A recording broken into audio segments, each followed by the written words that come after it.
Ընկերներ ողջույն, ընդհատակի զրույցները շարունակվելու են։ Այսօր խոսելու ենք հայրենական մեծ պատերազմի եւ դրա վերաբերյալ հայկական իրականությունում տեղի ունեցող քննարկումների մասին, բայց մինչ այդ առաջարկում եմ բարենորդագրվել մեր YouTube անալիքին 1991 հավանել, տարածել ընդհատակի զրույցները, ինչը շատ կարևոր է մեր նախաձեռնության համար։ Ովքեր չգիտեն, հիշեցնեմ, որ օրեր առաջ Արծրում Հովհաննիսյանը Պաշտպանության նախարարության նախկին խոսնակը, հիմա չգիտեմ ինչ պաշտոն է զբաղեցնում, գնացել էր հարցազրույցի հանրային հեռուստաընկերություն Պետրոս Ղազարյանի մոտ եւ այնտեղ բավականին վիճահարույց պնդումներ էր արել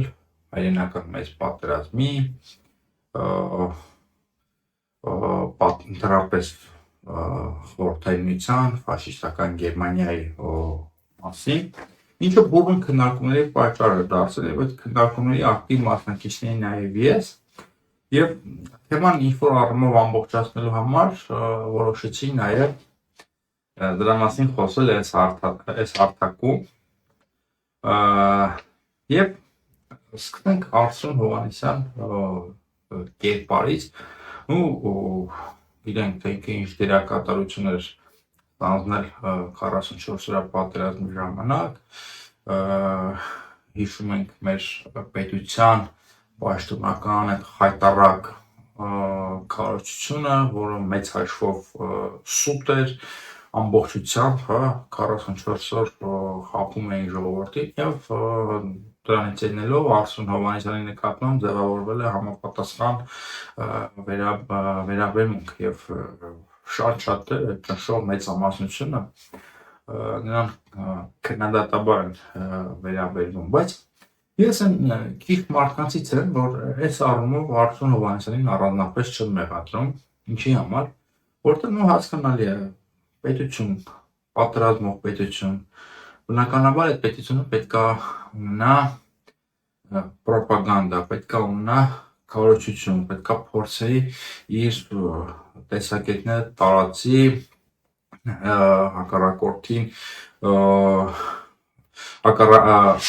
հակառակորդի պատերազմի նաև տեղեկատվական դաշտում։ Սա շատ նորմալ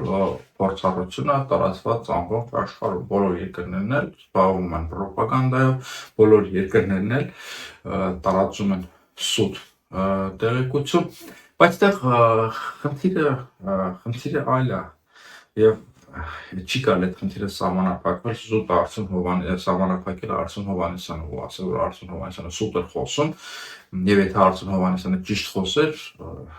ամեն ինչ այլ կլիներ, Արծրուն Հովհաննիսյանը չլիներ այլ մարդ էր լինելու եւ այստեղ խնդիրը ոչ այնքան մարդիկ են, այլ մեր պետության ապաշնորությունը, թե ինչքան ապաշնոր ու տձև միջոցներով էին իրականացնում այդ պրոպագանդան, այսինքն պրոպագանդան դարձրել էին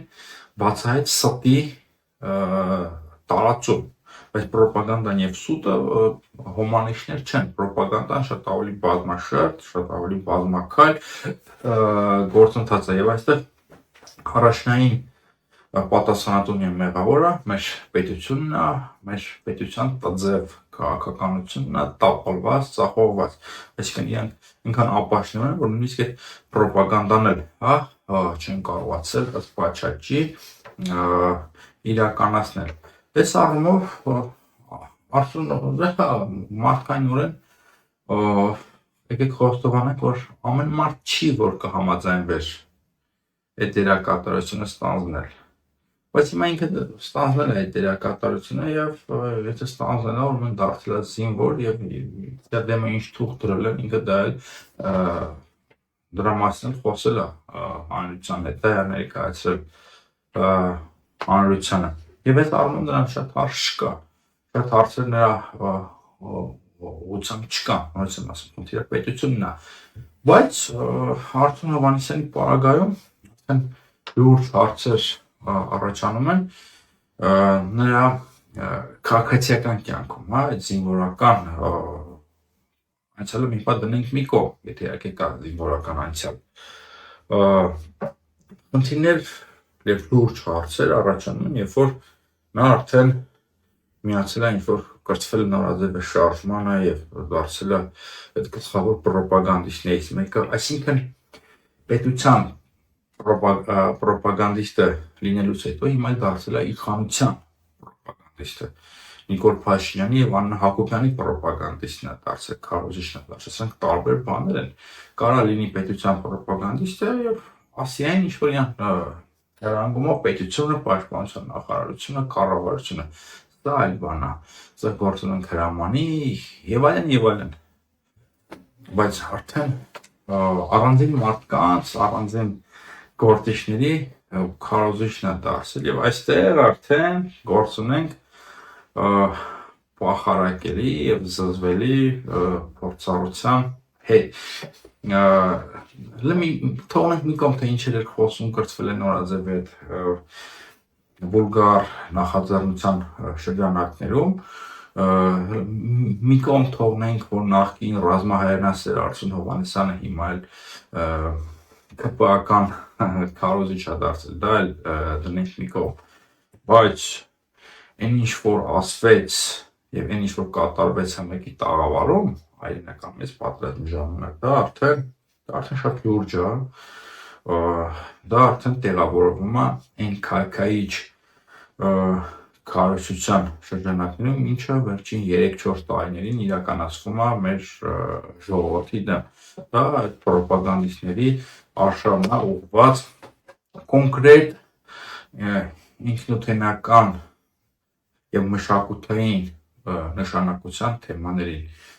Ղարաբաղյան հարց, ցեղասպանություն եւ հիմա էլ հայրենական մեծ պատերազմ կամ երկրորդ աշխարհամարտ, սրանք շատ կարևոր արժեքներ են հայկական ինքնության համակարգում։ Այդ թվում նաև հայրենական մեծ պատերազմ կոչվածը, դա լուրջ կարևորություն եւ լուրջ դերակատարություն ունի մինչև այսօր, անկախ նրանից դրան ոնց վերաբերվենք, լավ վերաբերվենք, վատ վերաբերվենք, սովետին ընդունենք, չընդունենք, չհամարենք դա հայրենական պատերազմ, ասենք դա մեր հայրենական պատերազմը չի, հարց չկա, այս բոլոր գնահատականները կարող են իրենց մեջ ռացիոնալ հատիկ ունենալ, բայց մենք չենք կարող հերքել, որ հայրենական մեծ պատերազմը բրջագույն դերակատարություն է ունեցել մեր ինքնության մեջ, քաղաքական ազգի ձևավորման գործընթացի մեջ եւ ընդհանրապես բրջագույն ազդեցություն է ունեցել մեր ապագայի եւ հետագա ընթացքի վրա։ Սա գիտական փաստ է, սա գիտական վերլուծություն է եւ ինչ որ աշխարհակաղակական օրիենտացիայով պայմանավորված վերլուծություն չի։ Սա փաստ է, դա գիտական փաստերի վրա հիմնված վերլուծություն է, ինչ էլ ասենք, ոնց էլ վերաբերվենք եւ այս առումով էլ ունենք շրջադարձ։ Ղարաբաղի հարցում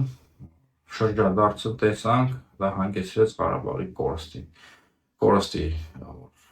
ընկլխից 90-ականներից Ղարաբաղը մեր Ադրբեջանի կազմում ընկլխից հանձնել ենք Ղարաբաղը, պատրաստում ենք չենք հաղթել, Ղարաբաղյան շարժումը մեր վզներից պատտված թոք ա եղել, պարան ա եղել, Ղարաբաղյան շարժումը KGB-ն ա հրահրել, նույնը տեսանք, նույն դիվերսիան տեսանք նաև ցեղասպանության դեմ, ցեղասպանության ուղղությամբ, երբ որ սկսեցին առաջարկել, հələ հասկանանք, այդ ինչ ա եղել, կարող մենք ենք մեղավոր, պատճառը հասկանանք, բան կամ երբ որ ասում են բանը հաշվենք, հասկանանք, դրանք այդ ովքեր են։ Եվ հիմա տեսնում ենք շրջադարձ այս կարծրացած թեմայի վերաբերյալ, ընդհանրապես գիտական, պատմագիտական, աշխարհայացական շրջադարձերը դրանք վատման չեն եւ պարբերաբար տասնամյակների ընթացքում լինում են, այսինքն կա ինչ-որ երևույթ, ինչ-որ գործընթաց եւ դրա վերաբերյալ հասարակությունը մտավոր շրջանակներ կարող են այլ կարծիք ունենալ եւ հետո տարիների ընթացքում այդ կարծիքը փոխվի, այսինքն ամեն նոր սերունդ իր հետ կարող է բերել նոր մեթոդաբանություն, նոր մեթոդներ, նոր գործիքներ, այս կամ այն պատմական իրադարձությունը ուսումնասիրելու համար։ Դա նաև կախված է ընդհանուր միջավայրի արժեհամակարգից, մշակութային միջավայրից եւ այլն, այսինքն հայացքը կարող է փոխվել, բայց այստեղ սովորական շրջադարձի հետ մենք գործ չունենք։ Ըստ էության սա դիվերսիոն շրջադարձ է, դա դիվերսիա է եւ ագրեսիվ կարողությունն է ուղղված ինչ-որ մի հատ կոնկրետ երևույթի դեմ, նպատակ ունենալով դրա ոչնչացումից հետո ձևավորված վակուումային տարածությունը լրացնել բոլորովին այլ երևույթներ։ Մեծ հաշվով Մոսկվա, այսինքն երկու հակադիր երևույթներ ունենք, մի կողմից Նիկոլ Փաշինյանը գնում է Մոսկվա, մասնակցում է զորահանդեսի, հայրենական մեծ պատերազմի նվիրված, ինչին մեծ հաշվով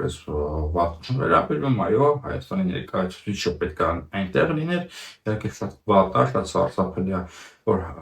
հայկական զորախումբը Կարմիր հրապարակով չանցավ, բայց դա էլ դնենք մի կողմ։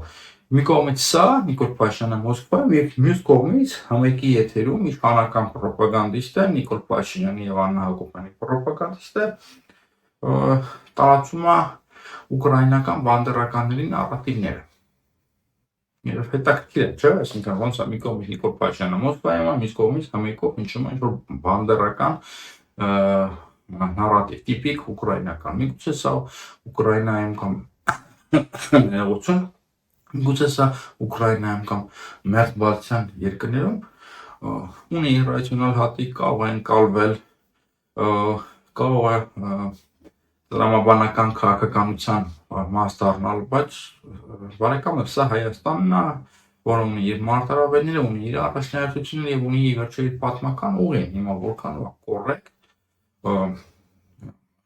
մերձ Բալթյան երկրներում, Ուկրաինայում սառնավորված միտքը բերել sense վուլգար ձևով մեխանիկորեն տարածել մեր միջավայրում։ Եվ ինչ էր ասում ի վերջո հարցում Հովհաննիսյանը, ասում է տասնամյակներ շարունակ ձևավորված միֆը, որ իբրև թե եթե Ստալինգրադում պարտվեր, Թուրքիան կարող էր ներխուժել սովետական Հայաստան, դրանպես ներխուժել Հայաստան։ Ասում է սա միֆ է եւ ընդհակառակը ակնարկում է, որ մեր շահերից էլ ավելի կբխեր, որ նացիստները հաղթեին Ստալինգրադի ճակատամարտում, իջնեին Կովկաս, գրավեին Թուրքիան եւ իբրև թե ձևավորեին միացյալ Հայաստան, այդքան հա մեր երազած, մեր փափագած միացյալ Հայաստան, այսինքն Սովետի տիրապետության տակ գտնվող Արևելյան Հայաստանն է եւ Թուրքիայի տիրապետության տակ գտնվող Արևմտյան Հայաստանը ի վերջո նացիստների բարձր հովանավորության ներքո կմիանային եւ փաստորեն մենք ինչպես միշտ սխալ կողմ ենք բռնել, մենք պետքա պաշտպանենք նացիստներին, մենք պետքա ֆաշիստական Գերմանիայի պոչը բռնենք, քանի որ դա էր մեր շահերից բխում։ Ես իսկապես չգիտեմ ինչ կարող եմ ասել, այսինքն այդ 100 հազարավոր հայերը, որոնք մասնակցել են հայրենական մեծ պատերազմին, թիվը իհարկե վիճելի է, դրա համար կոնկրետ թիվ չեմ ասում, ընդհանուր առմամբ 600,000 են ասում, բայց սա իհարկե մի քիչ չափազանցված թիվ է, բայց ինչևից է մեր մասնակցությունը եւ մեր ներգրավվածությունը նկատի ունեմ հայ ժողովրդի շատ ահռելի ա եղել, շատ մեծ ա եղել եւ շատ տպավորիչ ա եղել, այսինքն այս ողջ մասնակցությունը իրականում կեղծ ա եղել եւ այդ բոլոր հայերը կռվել են Միացյալ Հայաստանի գաղափարի դեմ։ Փաստորեն այդպես է դուրս գալիս։ Գիտեք, ինչ որ հեծանիներ պետք չի հայտնագործել, բոլորի համար հասկանալի է, որ հայ ժողովուրդը կամ մեր քաղաքական վերնախավը, եթե այդպեսին եղել է սովետական միջավայրում, առանց ընտրություն չի ունեցել, մենք ասելով հայ ժողովուրդ նկատի չունենք լիարժեք անկախ ինչ-որ սուբյեկտ, որը կարող է արտաքին քաղաքական որոշում կայացնել, այսինքն մեզ ինչ-որ մեկը չի հարցրել, դուք մասնակցում եք երկրորդ աշխարհամարտին, թե չեք մասնակցում, լինելով սովետական միության կազմում, Սովետական Հայաստանը եւ ամբողջ միությունով մեկ սփռված հայերը պատրաստ են մասնակցել են այնպես, ինչպես սովետական յուրաքանչյուր քաղաքացի, այսինքն պարտադրանքով,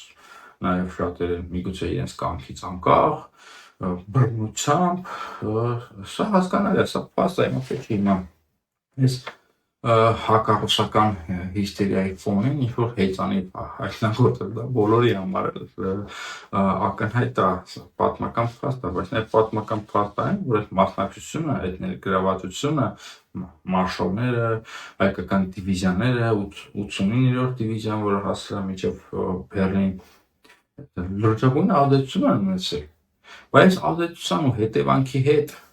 ինչ պետք է անել, դա անդառնալի հետ կա թողել մեր ժողովրդի հետագա պատմության վրա, միգուցե այդ գաղափարներով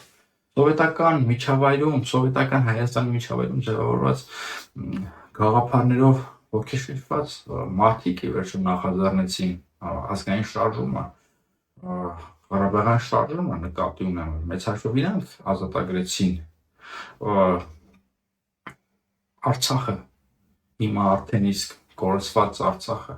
այսինքն այդ գաղափարներով տոգորված եւ ոգեշնչված մարդիկ են, այդտեղ ազդեցությունը մշակութային ահռելի է եւ չի գալիս վերջնա ու շփոթել մի կողմ։ Եվ ինձ հետաքրքիր է ինչա այդ Արծուն Հովանեսյանը այդքան վստահ պնդում, որ օրինակ Թուրքիան պլաններ չի ունեցել դեպի Կովկաս կամ միգուցե հարավային Կովկաս արշավելու, միանշանակ պնդում է, դա թույլ էր, դժվար թե Թուրքիան այդպիսի միտք ունենար, բայց այդպիսի վստահությամբ պնդում է, որ ֆաշիստական Գերմանիան անպայման պետք է նվաճեր Թուրքիան եւ ստեղծեր միացյալ Հայաստան հայկական լեգիոնների օգնությամբ լեգիոններ, որոնց ձևավորման ակունքներում կանգնած էին դրոն, Գարեգին Նժդե եւ այլն, ինչը այդքան վստահ։ Հիմա դա շատ-շատերն էլ նմանատիպ վստահությամբ պնդում են, որ այդպիսի միտք եղել է նաեւ Ստալինի գլխում, արշավի Թուրքիա եւ պատժի Թուրքիային ի վերջո նրա դիրքավորման համար, որը ուներ երկրորդ աշխարհամարտում, ուզում հիշեցնել, որ Թուրքիան չեզոք դիրքավորում ուներ եւ սկսում էր լինելով խոհեմ, զարգացած եւ կայացած պետություն, Աթաթուրքի ստեղծած Թուրքիայի Հանրապետությունը, չեզոք դիրքավորում էր որդեգրել, չէր աջակցում որևէ կողմի համագործակցություն էր բոլոր կողմերի հետ, նույն ֆաշիստների հետ էր համագործակցություն, դաշնակիցների հակահիտլերյան կոալիցիայի երկրների հետ էր համագործակցություն, իդեպ նույնը նաև Իրանն էլ եւ հիմա ֆաշիզմը, նացիզմը միանշանակ մերժելի հավյանքին համավասար բան է հռչակված աշխարհում, բայց բոլորն էլ համագործակցել են եւ այս առումով Թուրքիան բացառություն չի եւ այս առումով իրենք նույնպես եմ կրկնում չեզոք են եւ սպասում են թե ում կոեկցի հաջողությունը եւ վերջում կանցնեն նրա կողմը եւ ի վերջո այդպես էլ եղավ եւ եթե այդպիսի վստահությամբ պնդում են որ անպայման ֆաշիստական Գերմանիան ուներ պլան Թուրքիան գրավելու բայց ինչի է այդ նույն վստահությամբ մերժում որ նույն այդպիսի պլան կարող է ունենալ նաեւ Ստալինը ինչի է մերժում այն հավանականությունը որ Ստալինգրադում սովետների անկման դեպքում Թուրքիան չէր կարող ներխուժել հարավային Կովկաս եւ օկուպացնել այս տարածքները բնաջնջել հայ ժողովրդին ինչ է դա բացառում իմ ձեռքի տակ հիմա հաստատ տվյալներ չկան բայց կան նաեւ համոզիչ տվյալներ որոնց հիմա կարելի է ենթադրություններ կազմել ընդհանրապես մի քանի տասնամյակ առաջ Թուրքիան առնվազն երկու անգամ ներխուժել է տարածաշրջանում բազմիցս տեսել ենք երբ այս մեր տարածաշրջանում քաղաքական վերահսկողությունը թուլացել է եւ երբ ռուսական տիրապետությունը թուլացել է իրանք փորձել են իրենց ազդեցությունը մեծացնել եւ Սա էլ պատմական փաստ է, մենք դա նաև տեսանք 44 օրը պատրաստի ժամանակ, ինչի Թուրքիան չէր կարող ներդրել։ Նաև Մոսադը անուղղակի սեփակում ենք Թուրքիային, որտեղ բանը ագրեսիվ պետություն չի, սրբագրում ենք նրա այդ ծավալապաշտական քաղաքականությունը, չեմ հասկանում, թե ինչի։ Հասկանալի է, թե ինչի են իրենք անում, այսինքն այս շրջադարձը ինչի համար է։ Եվ ախր մեր ժողովրդի դժբախտությունների պատճառով, ամենամեծ պատճառով որն է, որ հայ-թուրքական հարաբերություններում միշտ փորձում ենք տաղաբերենք եւ ինչ նկատի ունեմ, անդադ փորձում ենք Թուրքիայի հետ մեր հարաբերությունները պայմանավորել Թուրքիայի եւ մեծ տերությունների հարաբերություններով եւ մտածում ենք, որ տեղից կարող ենք ինչ-որ արդյունքներ, ինչ-որ նվաճումներ ինքներս մեզ համար կործել, բայց սա միշտ ավարտվել է ողբերգական արդյունքներով եւ ընդհակառակը մեր քաղաքական դոկտրինի մեջ պետք է ֆիքսվի, որ մենք չպետք է երբևէ միջամտենք Թուրքիայի եւ այլ տերությունների փոխհարաբերություններին։ Սա վերաբերում է եւ ռուս-թուրքական հարաբերություններին, իբրև սա վերաբերվում է եւ ռուս-թուրքական հակասություններին եւ ռուս-թուրքական բարեկամությունը, երկուսն էլ հնարավոր է, այսինքն ռուս-թուրքական մշտական դաշինքներ կամ թշնամանք չի լինում, հարաբերությունները փոփոխական են, հարյուրամյակների ընթացքում այդ շրջադարձերը մենք անդադ տեսնում ենք, այսինքն մենք մեր քիթը չպետք է խոթենք, նույնը վերաբերում է նաեւ Թուրքիա, Գերմանիա, նկատի ունեմ ֆաշիստական Գերմանիայի այն ժամանակ, Թուրքիա, Միացյալ Նահանգներ, Թուրքիա, եվրոպական երկրները, Մեծ Բրիտանիա, Ֆրանսիա եւ այլն, այսինքն այդ միջամտությունը բերում է տխուր հետևանքների։ Հիմա որ Արցուն ջան պնդում ես, որ հա ֆաշիստական Գերմանիան նպատակ ուներ, պլան ուներ գրավելու Թուրքիան, Արցուն ջան, որպես պատմաբան քեզ ասեմ իմանաս էլի, լավ ձեզ ասեմ իմանաք էլի, 19-րդ դարից սկսած միայն Ալարկոտը Թուրքիան գրավելու պլան չուներ Եվրոպա։ Նոր խորանանք եւ Մեծ Բրիտանիան եւ Նապոլեոնյան Ֆրանսիան, ռուսական կայսրությունը բազմիցս դեռևս 18-րդ դարից սկսած, այսինքն ինչի մասին ենք մենք խոսում, 18-րդ դարում էլ ռուսները ուզում էին գրավեին նեղուցները, այնտեղ ստեղծել վերականգնել Բյուզանդիան որպես կրտսեր կայսրություն, եւ հետո ինչ, այսինքն բոլորն էլ ունեցել են պլաններ մեծ հաշվով Թուրքիայի հետ կապված բայց հետո պայմանավորվել են, չէ՞, հիմա ենթադրենք ֆաշիստական Գերմանիան որոշում է գրավի Թուրքիան։ Լավ, եւ գուցե կարող է, չգիտենք, այս գործընթացը ինչ արդյունքներով է ավարտվելու, բայց անկրտ պայմանավորվել իրար հետ։ Եվ Թուրքիան դառնար նրա գործընկերը։ Այսինքն 1000 բան կարող լինի, չէ՞, այսինքն կարող պայմանավորվել նորից մեր հաշվին, ինչը մենք էլի տեսանք 20-րդ դարի սկզբին, տեսանք առաջին հանրապետության ժամանակ, տեսանք 44-րդ պատերազմի ժամանակ, հետո տեսանք Արցախի հայաթափման օրինակով, տեսանք, որ մեր հաշվին պայմանավորվում են, մեր փոխարեն խոսում են, մեր փոխարեն բանակցում են։ Եվ հիմա այսինքն Վիլսոնի իրավարար վճռը հազիվ ենք մարսել, հիմա մի նոր բանդերական նարատիվ եք բերում, որ հայ սավոք սովետը չլներ, Ստալինը չլներ, մեր համար ամեն ինչ լավ կլներ։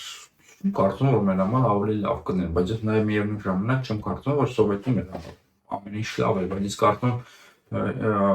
իշխանը որ սովետում վատ լիներ, առանց սովետի էլ ավելի վատ էր լինելու։ Ես պարզ ասում եմ, հա սովետը շատ վատ էր, ես վճռականորեն դատապարտում եմ ստալինիզմը, այդ բռնությունները, կուլակաթափությունը, բռնի կոլեկտիվացումը, մարդկանց քաղաքական հայացքների համար հոգեբուժարաններ տանելը, գուլագները, այդ ամեն ինչը զզվելի է, այս ամեն ինչը նող գալի է, արա հասկացանք, բայց նաև կա մեդալյոնի հակառակ կողմը, չէ՞, եւ հիմա ախր Ես ինչ-որ ռուսական այս վուլգար կարողությունը ավելի հաստատուն դիրքերի, ավելի հաստատուն ռելսերի վրա դնելու համար այս պատմական այս շրջադարձերն են էլի անդադ մեջտեղ բերվում եւ ի վերջո սովորական պատմագիտական քննարկումների հետ գործ չունեն մեծարժով այս ամեն ինչը պատմագիտության հետ կապ չունի, պատմագիտությունը այս ամեն ինչի մասին չի, պատմագիտությունը այսպես չի ձևավորվում, մեծարժով սա դիվերս է մեր մշակութային միջավայրի դեմ, այն ինչ որ մեր ժողովրդի համար տասնամյակներ շարունակ կարևոր է եղել, այն ինչ որ մեզ համար իսկապես արժեքավոր է եղել, դրանց գերանտիով կտրտելով գալիս են դրա վրայով անցնում են Ղարաբաղյան հարց, Ղարաբաղյան շարժում, պատերազմ, ցեղասպանություն եւ մեր հայրենական մեծ պատերազմ։ Եվ հայրենական մեծ պատերազմը այս ամեն ինչին հավասար թեմա է, որտեղ դա իսկապես լուրջ ազդեցություն է թողել, շատ լուրջ ազդեցություն է թողել հետագա ծերունիների վրա, սրա մասին արդեն խոսեցի։ Միգուցե հնարավոր լիներ այս թեման ավելի շարունակել, փակագծեր բացել, բայց ինձ թվում է անիմաստ է մտնել պատմագիտության տարածություն, բերել այդ գերմանական պլանը, իդեպ պլանում պարզվեց, որ հայերի մասին սկի խոսք էլ չկա, նաև ինձ համար շատ հարգելի պատմաբաններ նշեցին, որ ինչ է թվում, որ հայերի համար լավ է լինելու նացիստական համակարգում, հետո ասեց, որ հայերը պետք է արիական ռասայի գագաթին պատմեին գերմանացիների կողքին, ով է ասում։ Ես չգիտեմ, այս ամեն ինչը աբսուրդ է, այս ամեն ինչի մասին նույնիսկ մտածել չէր կարելի, բայց արի տես, որ այն ինչ որ անհավանական է, ապրում է իրականում քաղաքականություն, քաղաքական պրոպագանդա եւ կան դրա այս ամեն ինչի ջատագովները շատերին դուր է գալիս։ Ինչքան Ռուսաստանի վերաբերյալ անդրամաբանական կարծիք լինի, այդքան ավելի շատ ծափարողները։ Ես չգիտեմ, այս մոտեցումը ես չեմ ընդունում եւ իմաստել չեմ գտնում խորանալ պատմագիտական նպատակների մեջ, նույնիսկ եմ ասում պատմագիտության հետ այս ամեն ինչը կապ ընդհանրապես ունի սա Նիկոլ Փաշինյանի մշակութային դիվերսիան է մեր ժողովրդի դեմ եւ ես չգիտեմ սա ինչով կարող է ավարտվել, այսինքն ենթադրում եմ, որ ավարտվելու է աղետով, որովհետեւ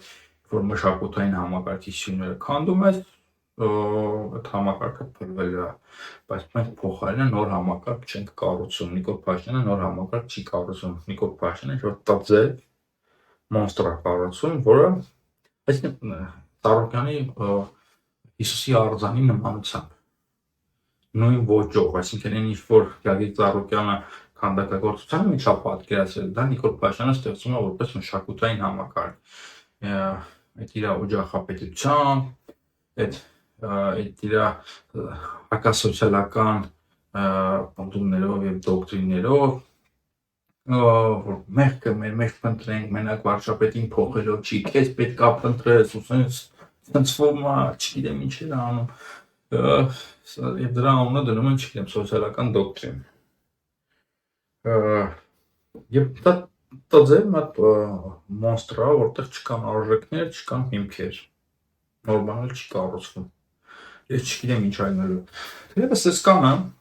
շնորհակալ եմ հետևելու համար, շնորհակալ եմ բուրոն արձագանքների համար, նախորդ թեման լավ տարածում գտավ, մեկնաբանությունները շատ էին նաև քննադատությունները, հորդորում եմ շարունակել նույն տրամաբանությամբ, նաև առաջարկում եմ բաժանորդագրվել մեր YouTube ալիքին եւ հավանել, տարածել ընդհատակից զրույցները, շնորհակալ եմ։